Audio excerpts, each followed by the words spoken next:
करे भगवान, कुछ करे भगवान। इधर मचौले बा तूफान, इधर मचौले बा तूफान, कुछ करे भगवान। हमर जवानी जरे कुरहा के समान, घर में करी घमसान। हमर जवानी जरे कुरहा के समान, घर में करी घमसान। भीतर मचौले बा तूफान, हरदम रही परेशान। भीतर मचौले बा तूफान, हरदम रही परेशान। कैसे बताई हरदम डोलेला ईमान, मन में बसल बा शैतान। कैसे बताई हरदम डोलेला ईमान, मन में बसल बा शैतान। पूरा न होई अरमान, चली जाइब शमशान। भीतर मचौले बा तूफान, कुछ करी भगवान। भीतर मचौले बा तूफान, Music by Vikas Raj. भीतर मचौले बा तूफान, कुछ करी भगवान। रही भवन हवा में केहू न बात करे, बिना गवन हवा के ले जाई साथ घरे।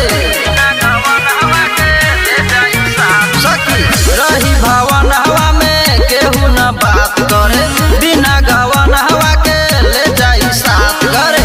मनवा बौराइल संगे करी केकरो मार, जहवा रही सुनसान।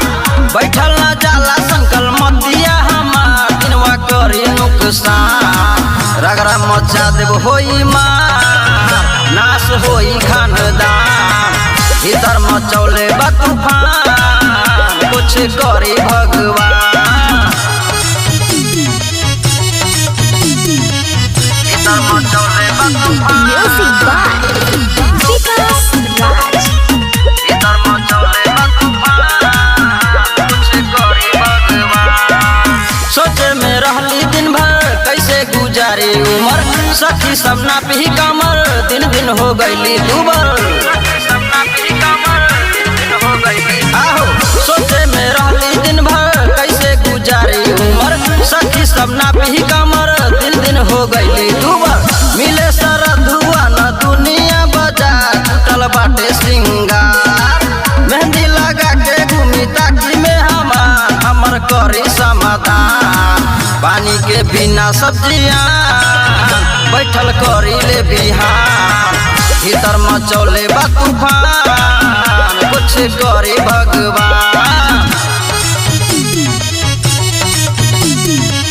भीतर मचौले बा तूफान, Music by Vikas Raj.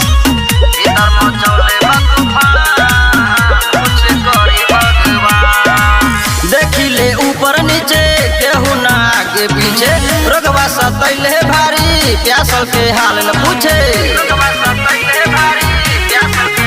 भगवान देखी ले ऊपर नीचे केहू ना आगे पीछे, रोगवा सतैले भारी प्यासल के हाल न पूछे। जोड़ी लड़कइये में खूब रहेली कमाल, भले कही सब नादान। कैसे जोताई खेती मिली न किसान, आदित बनल बेईमान। चढ़े ना कौनो ई मचान, सबके छूटल बतियान। भीतर मचौले बा तूफान, कुछ करी